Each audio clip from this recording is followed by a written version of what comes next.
Kuasamu terlebih besar, Tuhanku terlebih besar. Tak pernah terlambat janjimu ya Tuhan menolong hidupku. Kuasamu terlebih besar, Tuhanku terlebih besar. Tak pernah terlambat janjimu ya Tuhan, pulihkan hidupku.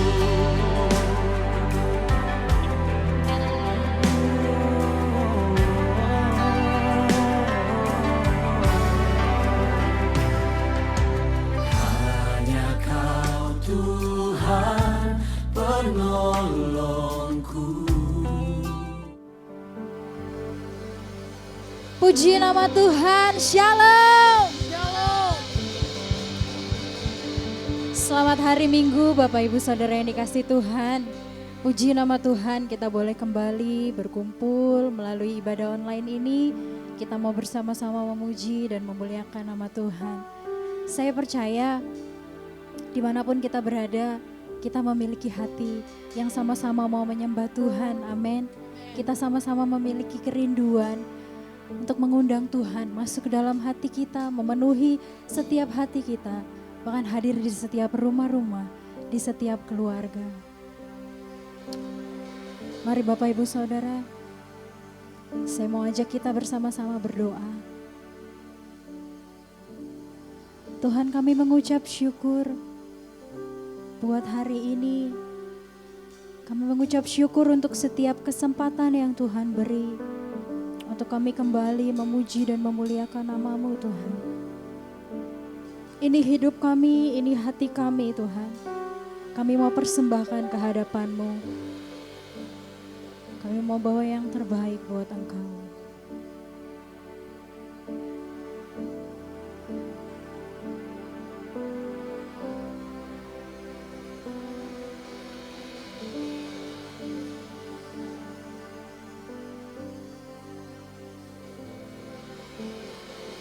Pujian dan syukurku ku bawa padamu, dengan rendah hati ku persembahkan.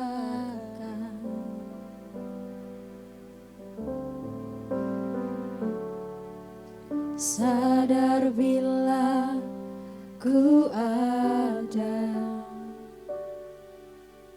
hanya karena anugerah, bukan karena kekuatanku. Mari bawa pujian dan syukurmu ke hadapan Tuhan. Pujian dan syukurku ku bawa padamu, dengan rendah hati ku persembahkan.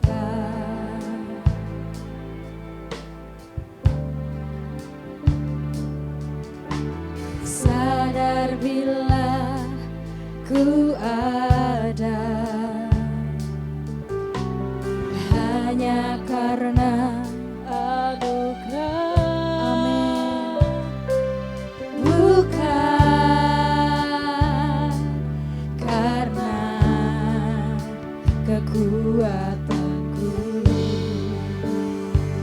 Mari bersama katakan, ku tahu hidupku,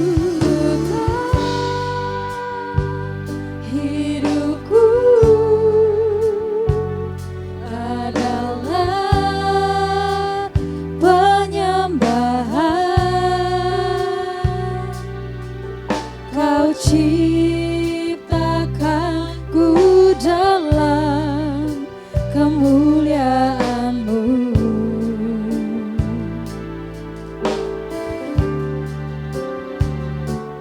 Ku tahu hidupku berharga di mata-Mu. Segenap hidupku bersama Bapa. Amin Tuhan. Ini setiap pujian dan syukur kami Tuhan. Pujian dan syukurku ku bawa padamu. Dengan rendah hati ku persembahkan.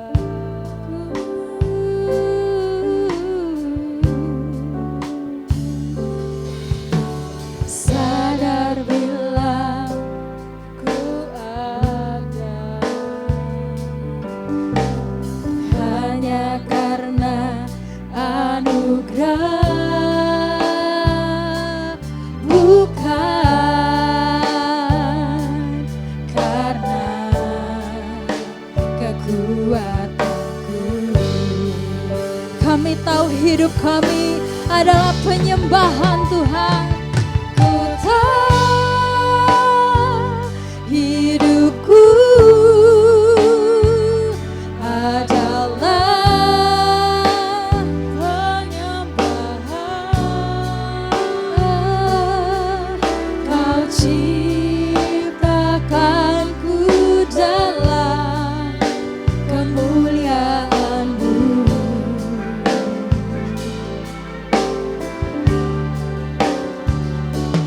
Ku tahu hidupku berharga di mata-Mu. Segenap hidupku persembahkan. Ku tahu Tuhan,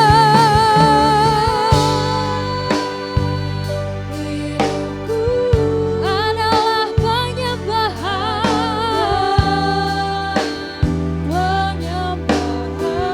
amin.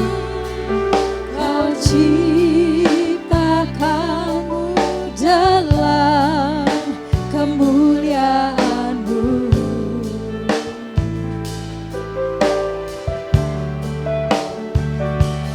Ku tahu hidupku berharga di mata-Mu. Segenap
Semua singer nyanyikan lagu ini.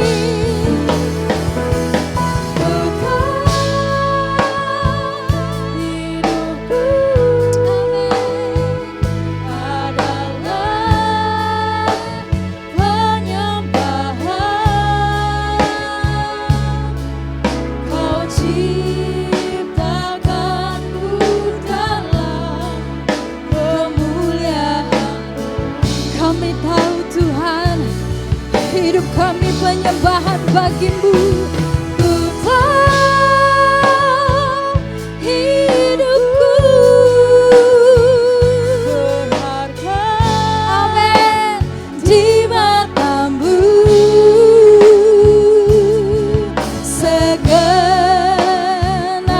hidupku persembahkan. Mari katakan segenap hidupku. Segenap hidupku persembahkan. Mari Bapak Ibu Saudara bawa hatimu. Segenap hidupku persembahkan. Yes.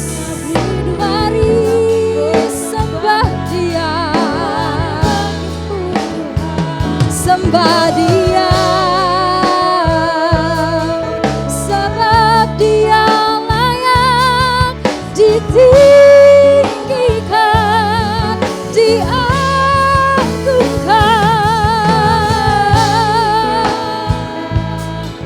Bawa hatimu, naikkan ucapan syukurmu.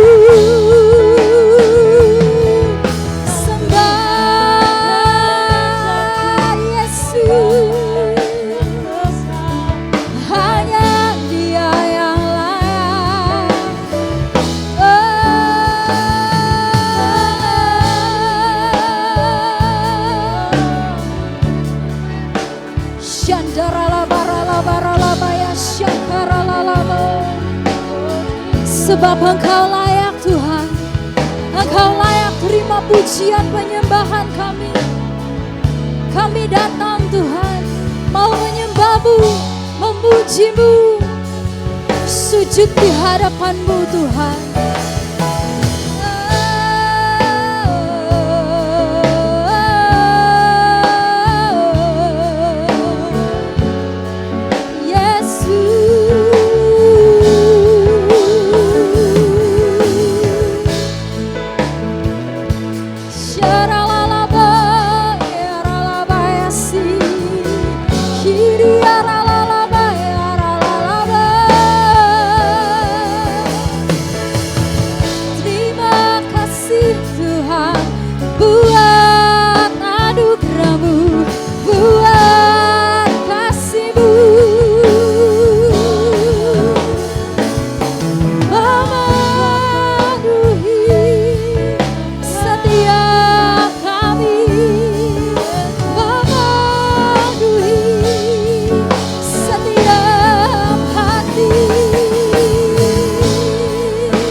Kami bersyukur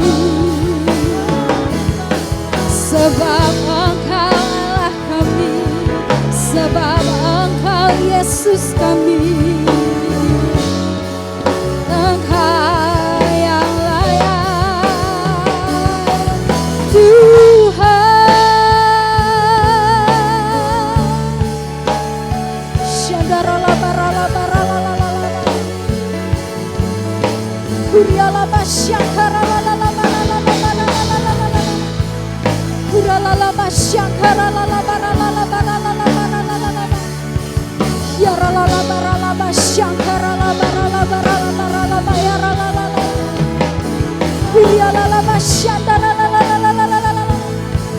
Haleluya, haleluya, haleluya.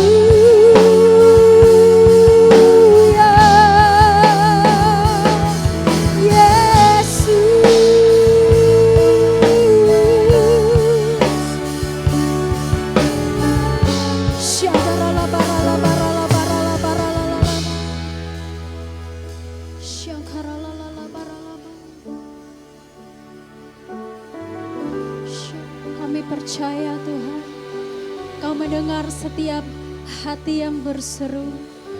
Kau mendengar setiap mulut kami yang memanggil nama-Mu. Kami percaya Tuhan, Kau melihat setiap hati. Kau melihat setiap kerinduan kami yang datang hari ini untuk merasakan kasih-Mu, untuk menyembah-Mu lebih lagi Tuhan. Lebih dalam lagi kami mau menyembah-Mu. Kami rindu menyembah-Mu Tuhan.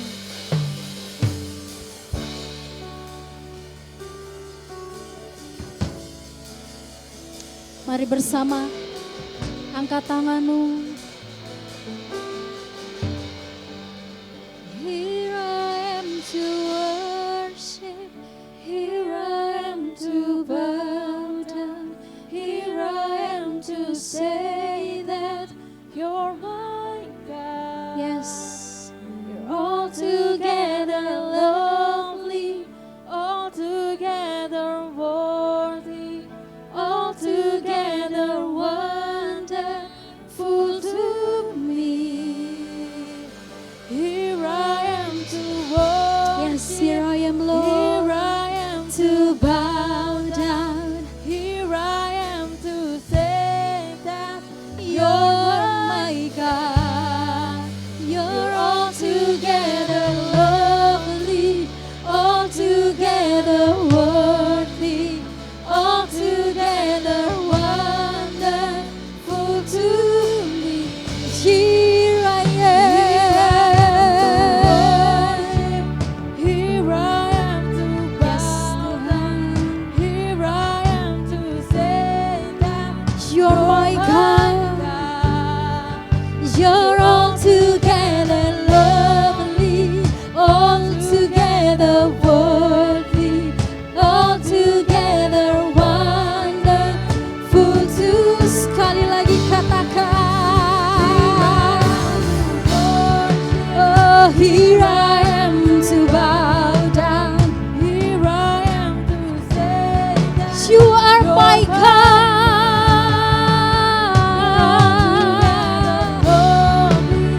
Altogether lovely, altogether wonderful. Oh, hallelujah. I'll never know how much it costs to see my sin. I'll never know how much it costs.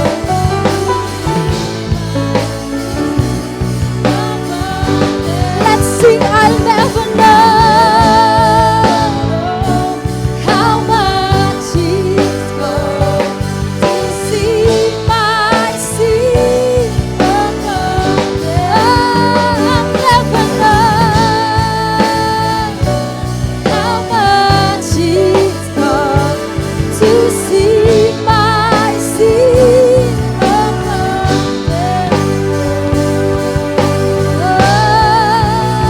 Here I am to worship, to bow down, to say that you're my God. You're altogether lovely, altogether wonderful to me. You're altogether worthy, altogether wonderful to me. Altogether lovely, altogether worthy,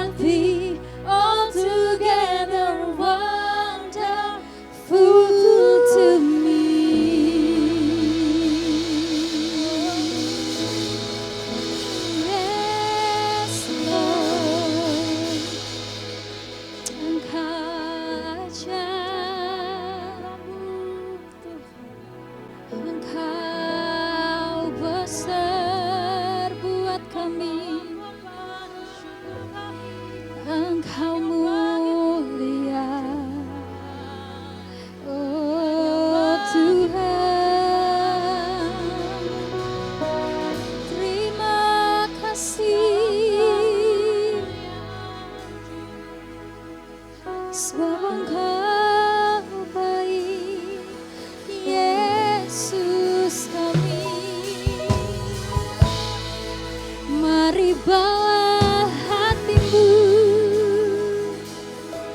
menyembah Tuhan lebih lagi, lebih dalam.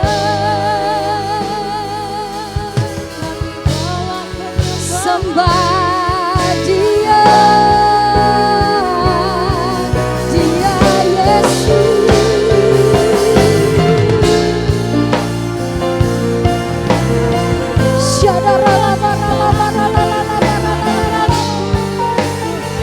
Terima kasih Tuhan, kami izinkan kami menyembah-Mu, memuji-Mu,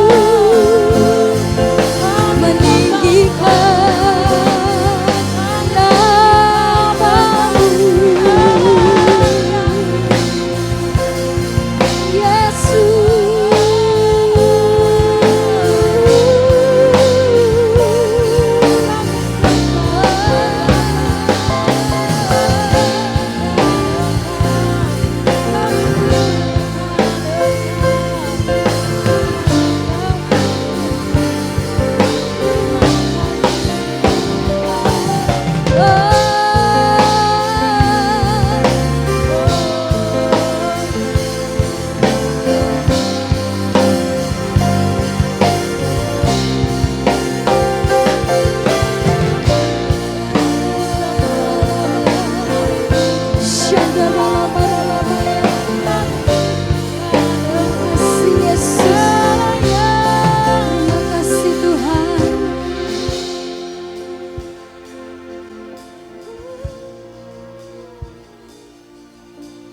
Yesus,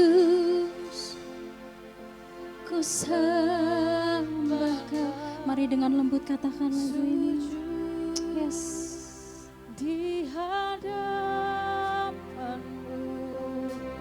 keinginan dalam hidupku hanya untuk menyembah-Mu. Panggil Dia Yesus, Yesus, ku sembah Kau, sujud di hadapan-Mu, keinginan dalam hidupku hanya untuk menyembah-Mu. panggil Dia Yesus,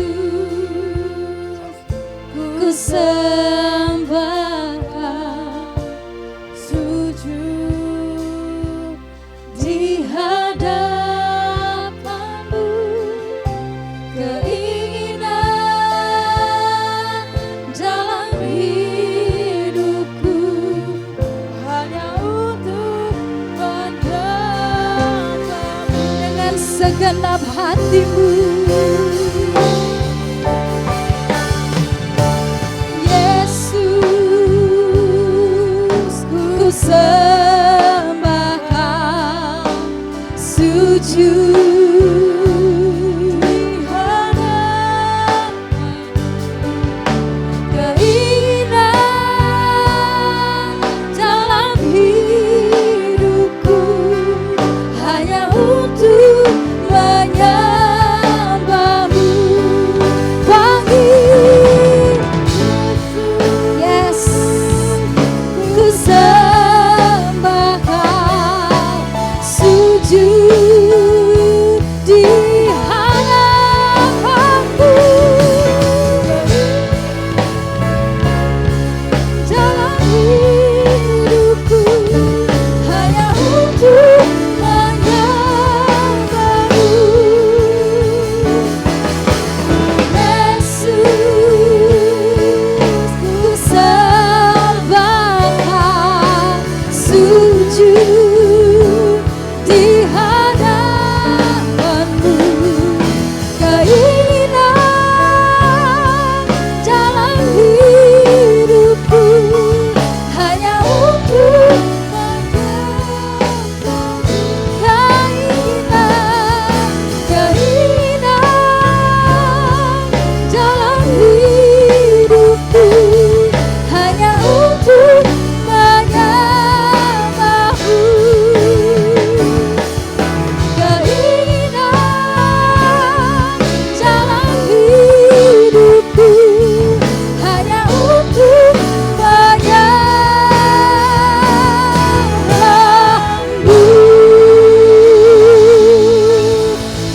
tepuk tangan yang terbaik buat Tuhan. Sorakan haleluya. Haleluya. Haleluya. Haleluya. Terima kasih Tuhan. Amin. Shalom Bapak Ibu Saudara, selamat hari Minggu. Kiranya Tuhan terus memimpin, menuntun, dan membimbing hidup kita. Akhir-akhir ini banyak pembicaraan mengenai nabi palsu. Beberapa orang beranggapan apabila hamba Tuhan atau pendeta berdoa dan bernubuat, lalu apa yang dia katakan belum terjadi, maka hamba Tuhan atau pendeta tersebut dianggap sebagai nabi palsu. Hal ini pernah menjadi perbincangan di awal pandemi bahkan sampai hari ini. Itulah sebabnya edisi Voice of Pentecost kali ini akan membahas mengenai kenabian yang sejati. Untuk meluruskan pandangan-pandangan dan pembahasan mengenai nabi palsu dan hukuman mati bagi nabi palsu. Di dalam Ulangan 18 ayat 20-22 dikatakan, seorang nabi palsu layak mendapatkan hukuman mati karena dua alasan. Yang pertama, mengucapkan demi nama Tuhan perkataan yang tidak Tuhan perintahkan. Yang kedua, berkata-kata demi nama Allah lain. Arti yang kedua ini sangat jelas, yaitu secara jelas menggunakan nama Allah lain. Namun, perihal alasan yang pertama, apakah tandanya seseorang mengucapkan demi nama Tuhan sesuatu yang tidak Tuhan perintahkan? Bagaimanakah mengukur perkataan tersebut terjadi atau tidak?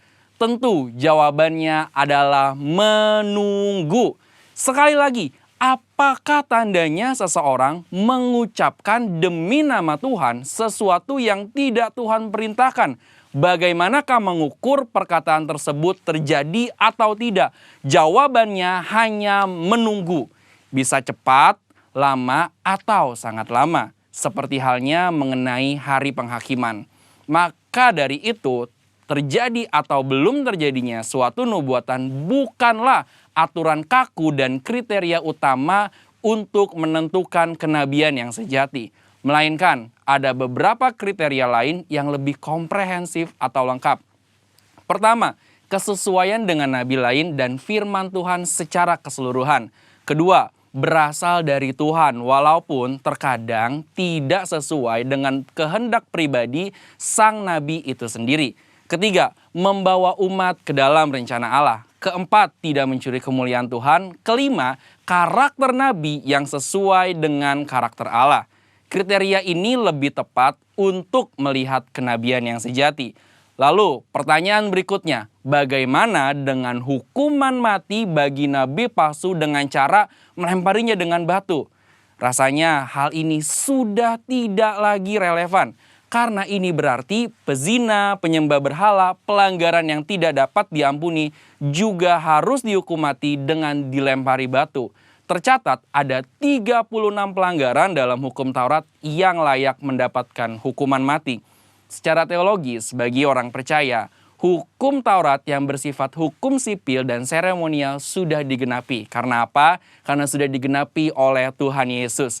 Masih ingat bagaimana Tuhan Yesus tidak menghukum seorang pezina? Hukum Taurat salah satunya kini digunakan sebagai panduan moral hidup orang percaya.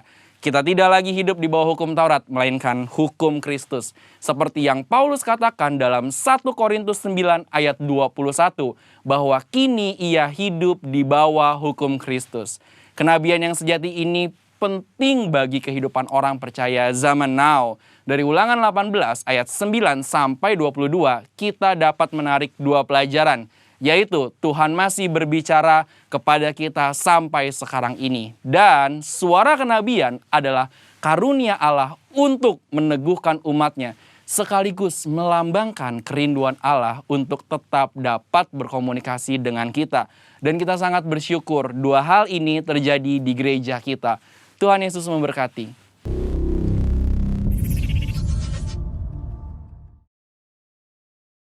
Puji Tuhan, Shalom, Senang sekali kembali berjumpa walaupun secara virtual dengan jemaat Tuhan yang sangat saya kasihi, yaitu adalah Rayon 2 Bandung. Nuhun pisan tiasa pependak deui walaupun secara online, walaupun secara virtual.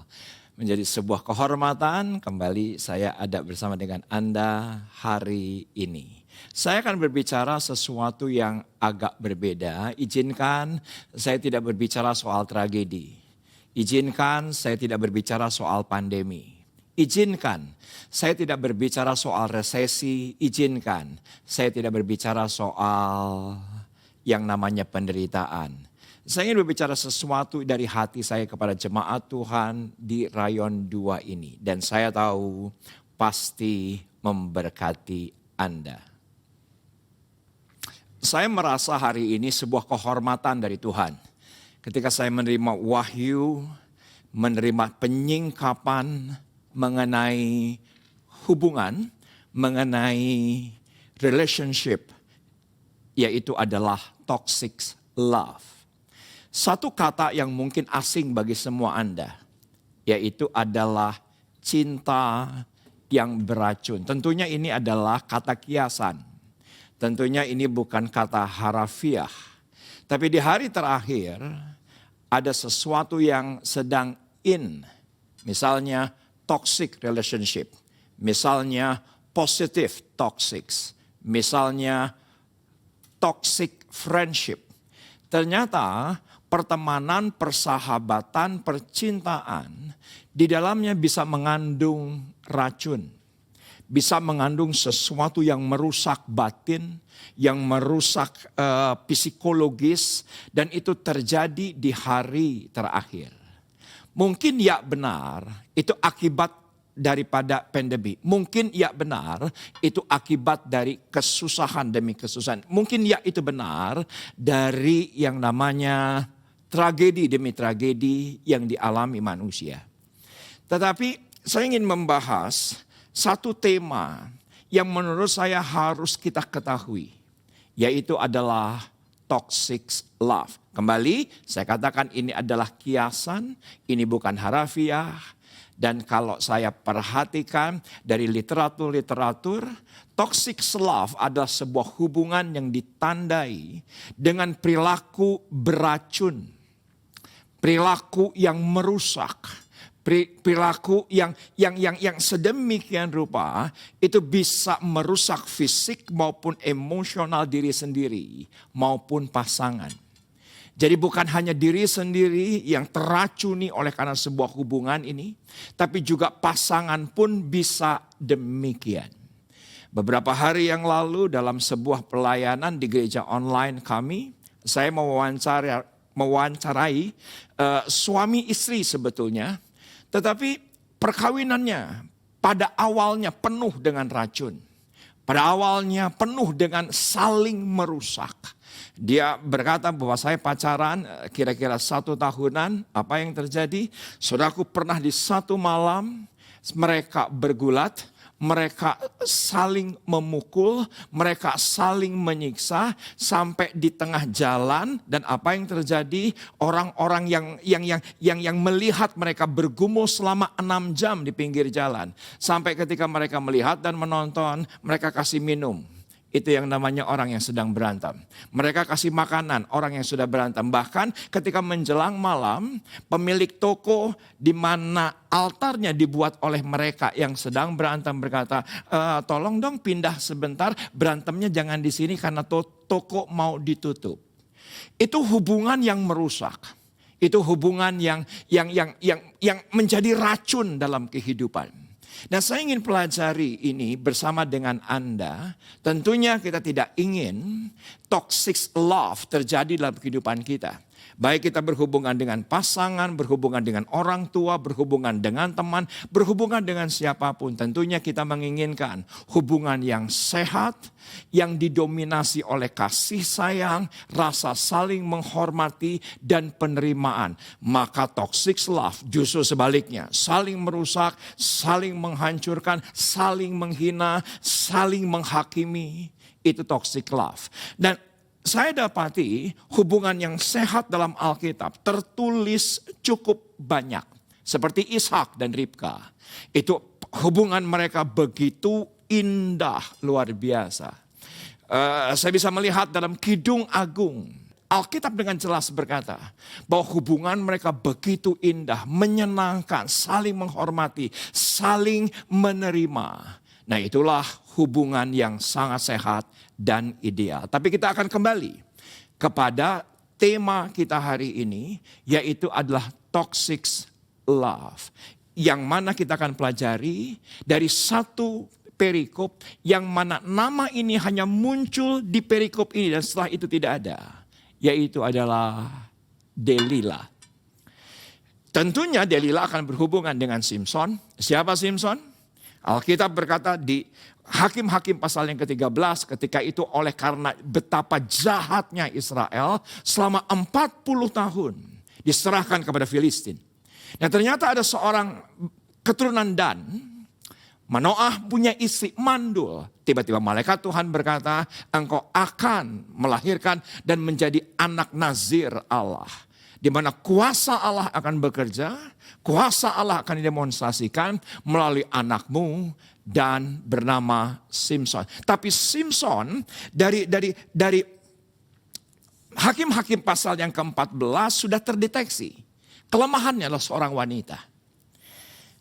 Dan di puncaknya yaitu adalah Hakim-Hakim pasal yang ke-16. Di ayat yang pertama saja dikatakan bahwa ketika dia di Gaza, dia jatuh cinta dengan perempuan sundal. Ayat yang pertama berkata demikian. Tetapi di perikop berikutnya, dari ayat yang keempat sampai dengan ayat yang ke-22, ada satu kata yang kita harus pelajari di ayat yang keempat. Ayatnya berkata, sesudah itu Simson jatuh cinta kepada seorang perempuan dari lembah Sorek yang namanya adalah Delila.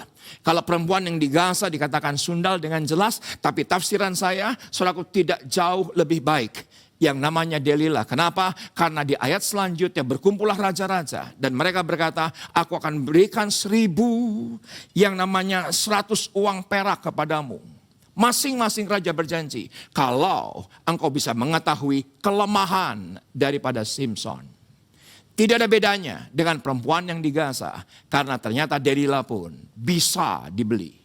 Tentunya ini hubungan bukan hubungan yang sehat. Jatuh cintanya Simson itu bukan hubungan yang ideal, bukan sesuatu yang sehat. Tentunya ini adalah toxic love. Nah, kita akan pelajari, karena saya dapati di hari terakhir banyak orang yang jatuh cinta dengan pekerjaannya, jatuh cinta dengan pelayanannya, bahwa itu baik, benar. Jatuh cinta kepada temannya, kepada pergaulannya, kepada hobinya. Dan ternyata itu racun dalam kehidupan kita. Tetapi kita akan kembali dalam konteks jatuh cintanya Simson. Kita akan lihat setelah jatuh cinta, Delila berkata, apa rahasia daripada kekuatanmu? 3 kali Simson mengatakan sesuatu yang salah, yang ternyata kekuatan daripada Simson tetap ada. Kita akan pelajari dengan cermat, yaitu dari ayat yang ke-15 sampai dengan ayat yang ke-22, demikian firman Tuhan. Teman-teman yang di rumah, jemaat Tuhan yang dikasih yang di rumah, yuk sama-sama. Walaupun diperlihatkan di slide, saya ingin mencoba menolong Anda, tapi yuk kita lihat Alkitab kita dengan cermat dan kita yuk sama-sama baca dengan suara keras. Berkatalah perempuan itu kepadanya, bagaimana mungkin engkau berkata, aku cinta kepadamu, padahal hatimu tidak tertuju kepadaku. Sekarang telah 3 kali engkau mempermain-mainkan aku dan tidak mau mencintakan kepadaku, karena apakah kekuatanmu demikian besar? 16. Lalu setelah perempuan itu berhari-hari merengek-rengek kepadanya dan terus berdesak-desak dia, ia tidak dapat lagi menahan hati sehingga ia mau mati rasanya. Maka diceritakanlah kepadanya segala isi hatinya, katanya, kepalaku tidak pernah kena pisau cukur, sebab sejak dari kandungan ibuku aku seorang nazir Allah. Jika kepalaku dicukur, maka kekuatanku akan lenyap daripadaku dan aku menjadi lemah dan sama seperti orang-orang lain. Ketika dilihat Delila bahwa segala isinya telah diceritakannya kepadanya, disuruhnya lah memanggil raja-raja kota orang Filistin. Katanya, sekali lagi datanglah kemari sebab ia menceritakan segala isi hatinya kepadaku. Lalu datanglah raja-raja kota orang Filistin itu kepadanya sambil membawa uang itu. Sesudah itu dibujuknya Simson tidur di pangkuannya. Lalu dipanggilnya seorang dan disuruhnya mencukur ketujuh rambut jalinnya. Seperti yang dikatakan oleh Simson sebelumnya. Apa yang terjadi? Sehingga mulailah Simson ditundukkan oleh perempuan itu sebab kekuatannya telah lenyap. Ada ayat yang penting di ayat yang ke-20, perhatikan. Lalu berserulah perempuan itu orang Filistin, menyegap engkau Simson, maka terjagalah ia dari tidurnya serta berkata, seperti yang sudah aku akan bebas dan aku akan meronta lepas. Tetapi tidaklah diketahuinya bahwa Tuhan telah meninggalkan dia. Jadi kekuatan bukan dari rambutnya, kekuatannya adalah dari penyertaan Tuhan. Tapi toxic love terjadi atas Simson. Kekuatannya hilang, Tuhan meninggalkan dia. Apa yang terjadi ayat yang ke-21? Orang Filistin itu menangkap dia, mencungkil kedua matanya dan membawanya ke Gaza. Di situ ia dibelenggu dengan 2 rantai tembaga dan pekerjaannya di penjara ialah menggiling. Seseorang yang sangat gagah perkasa, yang mengalahkan dengan kekuatan besar daripada sorga. Kedua matanya dicungkil. Masuk penjara, pekerjaannya hanya menggiling. Ayat 22, tapi rambutnya boleh tumbuh pula sesudah dicukur. Kembali tidak, karena kekuatannya bukan dari rambut. Kekuatannya dari penyertaan Tuhan. Dari ayat-ayat yang barusan kita baca, ada 4 prinsip yang akan kita lihat mengenai toxic love. Pertimbangkan matang. Dilakukan di awal hubungan. Bukan ketika akan peningkatan hubungan. Kenapa saya katakan demikian? Karena ketika seseorang yang jatuh cinta, hatinya akan terbuka lebar. Selebar-lebarnya akan terbuka. Anda harus perhatikan ini. Kenapa? Pertimbangan matang itu bukan ketika akan meningkat ke jenjang tunangan misalnya. Akan meningkat ke jenjang perkawinan misalnya. Saudaraku, pertimbangan matang justru harus di awal hubungan. Ini penting. Harus dipertimbangkan dengan masak. Harus dipertimbangkan dari segala macam sisi. Yang terutama tentunya dari sisi iman. Ini penting. Karena banyak orang yang ketika akan meningkat ke tunangan, meningkat ke pernikahan, baru tanya, baru mempertimbangkan. Padahal dia tidak seiman. Padahal dia tidak sepadan. Padahal dia tidak sesuai dengan apa yang diinginkan oleh orang tuanya. Hati-hati dalam percintaan kita. Karena di awal itu justru seharusnya Anda memperhatikan dan para orang tua. Ini pesan kuat. Para orang tua ketika mendapati anaknya sedang berhubungan dengan seseorang. Justru di awal sebelum terlanjur kita harus mengambil keputusan matang. Jangan setelah berjalan tenanaon, engke ge putus, tenanaon, da moal nanaon da budakna siga nama bager. Kayaknya baik anaknya, enggak apa-apa. Pertimbangan matang justru harus di awal. Dari apa yang terjadi dengan Delila, saya pelajari dan saya dapati. Dalam masa pacaran, 80% kita harus pakai pikiran. 80% kita pakai nalar, pakai otak, pakai logika. Baru 20% pakai hati. Jangan dibalik. Justru ketika masa pacaran, nalar harus jalan. Ketika masa pacaran, justru yang namanya otak, logika harus jalan. Jangan hati. Kalau hati yang terlebih dahulu, maka akan terjadi seperti Simson adanya. Karena dia jatuh cinta, dia ada di pelukan seseorang yang menurut dia Delila yang paling cantik di muka bumi. Dan apa yang terjadi? Udah gak pakai otak, udah gak pakai pikiran. tapi hanya pakai hati. Saya jatuh cinta sih, dia orangnya baik kok. Dan apa yang terjadi? Bisa berujung fatal karena cinta pun mengandung racun. Tetapi ketika Anda menikah, justru harus terbalik. Justru ketika emak menikah 80%, Anda harus menggunakan hati. Bekilintuh oge teu naon. Dan geus jadi pamajikan, pakai hati, bukan pakai otak. Kalau pakai otak, loh istri tetangga kok lebih cantik. Loh kalau pakai otak, sekretaris saya kok lebih menarik. Itu pakai otak. Tapi kalau Anda mengasihi pasangan Anda dengan hati, maka Anda bisa menerima segala keberadaan. Kenapa? Karena kita pakai hati kita yang sudah dicurahkan. Karena itu adalah pasangan kita. Itu adalah istri kita, itu adalah ayah kita, itulah anak kita. Dan itu akan menjadi perkawinan yang menyenangkan. Saling terbuka, saling menerima. Kenapa dua hal tadi perlu saya highlight? Karena semua pengaruh akan terbuka lebar masuk pada saat jatuh cinta. Semua pengaruh itu akan masuk.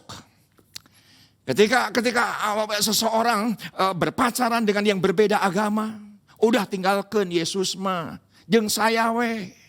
Tinggalin orang tuamu. Ayo kita kawin lari. Karena jatuh cinta. Apa yang terjadi? Terbuka lebar.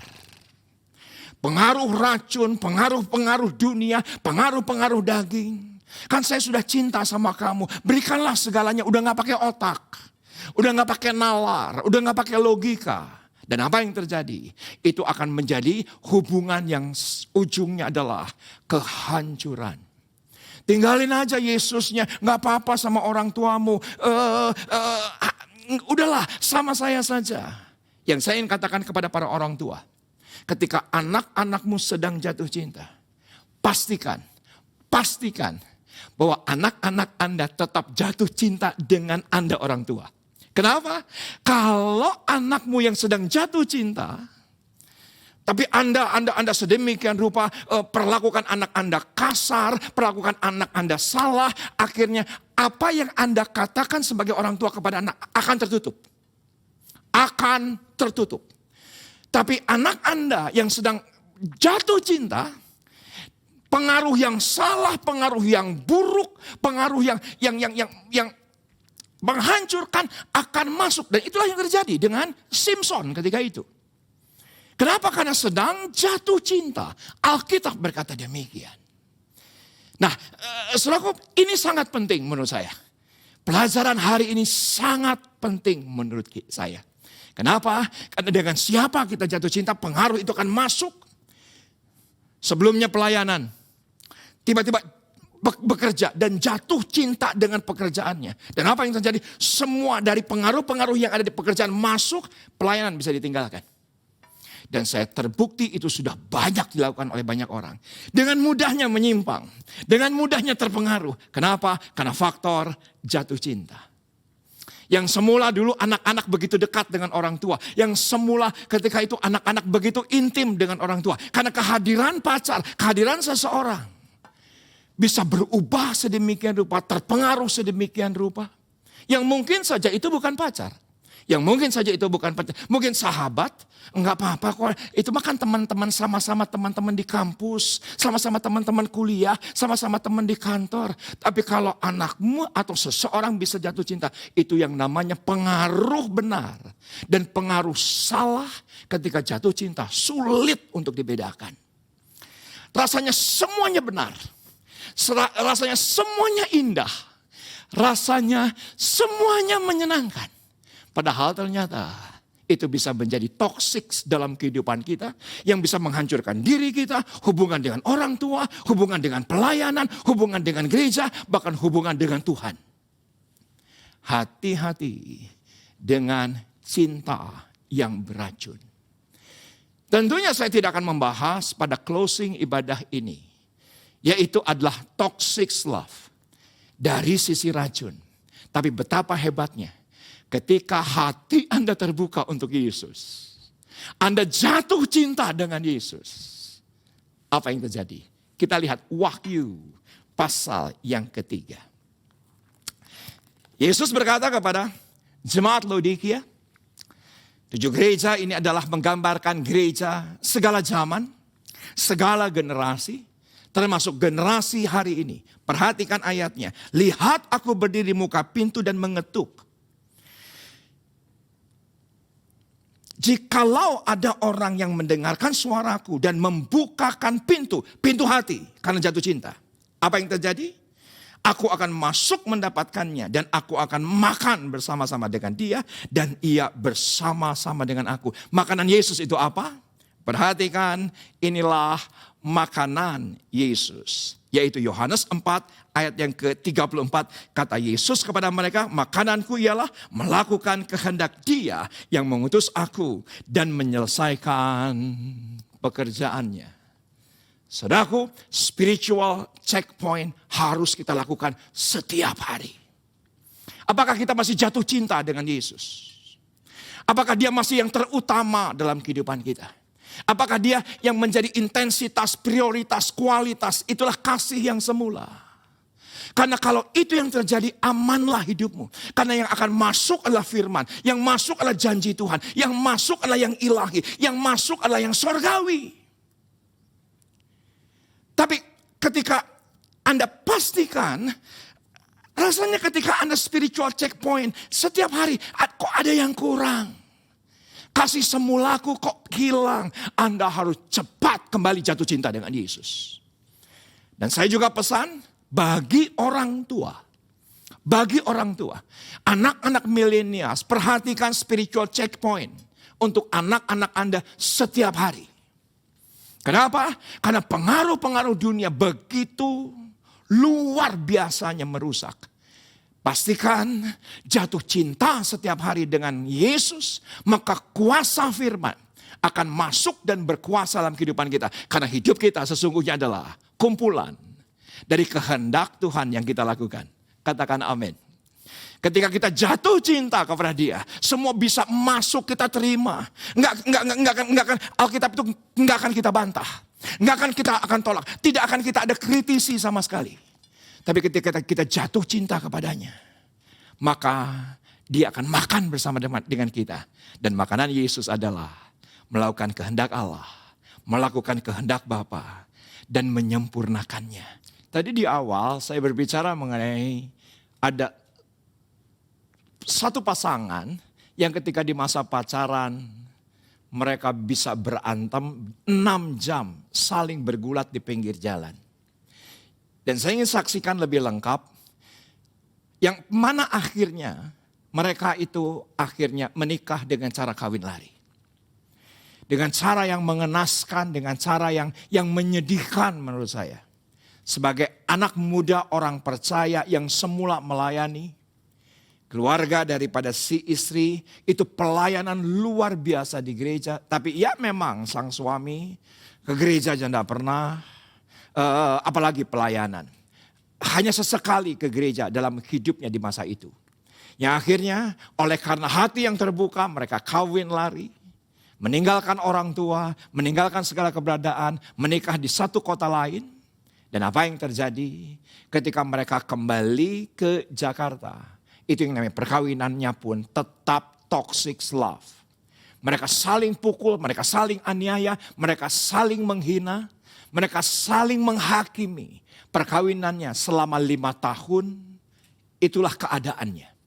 Bukan sesuatu yang menyenangkan, bukan sesuatu yang sehat, bukan sesuatu yang ideal. Tapi apa yang terjadi kira-kira tahun lalu, 2 tahun yang lalu rasanya.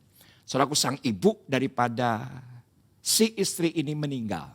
Dan ketika si ibu meninggal, apa yang terjadi? Tiba-tiba sang suami yang tidak terlalu kenal Tuhan, gak kenal pelayanan, gak kenal gereja. Tiba-tiba berkata bahwa engkau dan istrimu harus kembali ke gereja. Yang kebetulan adalah gereja ini yang mana saya gembalakan. Dan apa yang terjadi? Ternyata pada sebuah titik mereka datang sama saya. Bahwa Pak, saya mau pulang. Pak, saya mau kembali. Dan suami istri ini ketika dia membuka dirinya, jatuh cinta lagi kepada Yesus. Menjadi 2 pribadi yang berbeda. Sesuatu yang menghakimi, sesuatu yang merusak digantikan dengan kesenangan, digantikan dengan penerimaan, digantikan dengan sukacita. Bahkan beberapa waktu yang lalu dia berkata, Pak Riza, saya ini betul-betul tidak pernah berdoa. Tapi di acara pelayanan gereja online, sang suami berkata, izinkan saya berdoa. Dan dia berdoa dengan bagusnya. Kalau kita membuka hati dengan Yesus, apa yang ada pada Yesus Tuhan anugerahkan dalam kehidupan kita. Luar biasa hari ini. Saya berharap pandemi boleh terjadi. Segala sesuatu boleh berubah. Tapi ada satu hal yang tidak pernah boleh berubah. Yaitu tetap jatuh cinta dengan Yesus. Karena itulah segalanya. Karena kalau kita jatuh cinta dengan yang lain, maka pengaruh yang buruk, yang salah bisa masuk. Dan kita sulit untuk membedakan. Tapi kalau kita pastikan kita jatuh cinta dengan Yesus, apapun yang terjadi, kita akan selamat ada di tangannya. Dan biarlah pesan ini jadi berkat untuk kita semua. Puji nama Tuhan. Izinkan saya berdoa. Kami bersyukur untuk hari yang kau beri. Untuk ibadah yang luar biasa. Kami belajar sesuatu yang baru hari ini. Mengenai cinta yang beracun. Dan biarlah itu tidak terjadi atas kami. Dan kami dengan spiritual checkpoint. Setiap hari kami cek. Dengan siapa kami jatuh cinta. Kepada siapa hati kami terpaut. Tapi biarlah kami pastikan hati kami jatuh cinta hanya kepada Yesus. Dan segala anugerahnya akan masuk. Janji Tuhan akan masuk. Kuasa Allah akan masuk. Mukjizat akan masuk. Dan kami akan alami mukjizat setiap hari dalam kehidupan kami. Dalam nama Yesus, berkat-Mu atas semua jemaat-Mu. Amin.